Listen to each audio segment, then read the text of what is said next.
When Liam bought the old house on Dyer Street, he knew it was a fixer-upper. He didn't care. It was cheap, isolated, and far from the noise of the city. The kind of place where no one bothers you. Perfect.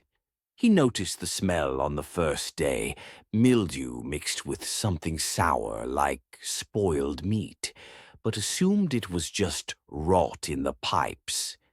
The place had been empty for years. It started on a rainy Thursday during his second week in the house. He was doing laundry when he heard something move behind the washing machine.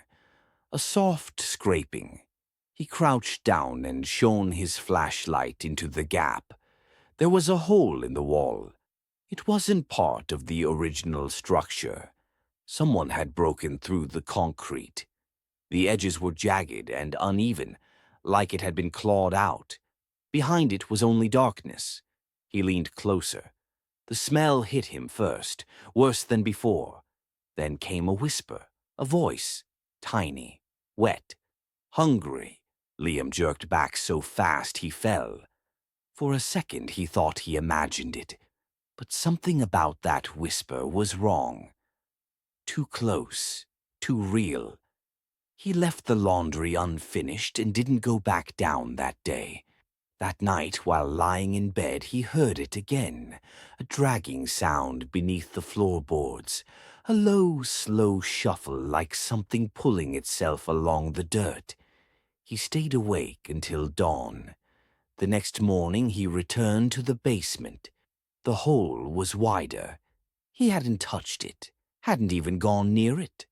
But now it was large enough to crawl through. The floor around it was smeared with black streaks, like something wet had slid out. And something had. Tiny footprints, child-sized, bare, leading out from the hole and up the stairs. He followed them, heart pounding, to the kitchen. The footprints stopped near the fridge, and then vanished. He locked every door, every window, nailed a board over the hole. But that night he heard it again. So hungry. And something breathing, shallow, ragged, just inches from his bedroom door. By the time the police arrived the next day, Liam was gone. The house was locked from the inside. They found scratches on the inside of the bedroom door. Long, desperate gouges. The boards over the hole were ripped away, broken from the inside. No one ever saw Liam again. But late at night, if you walk past the house on Dyer Street, you might hear it. A soft whisper beneath the floorboards. So hungry.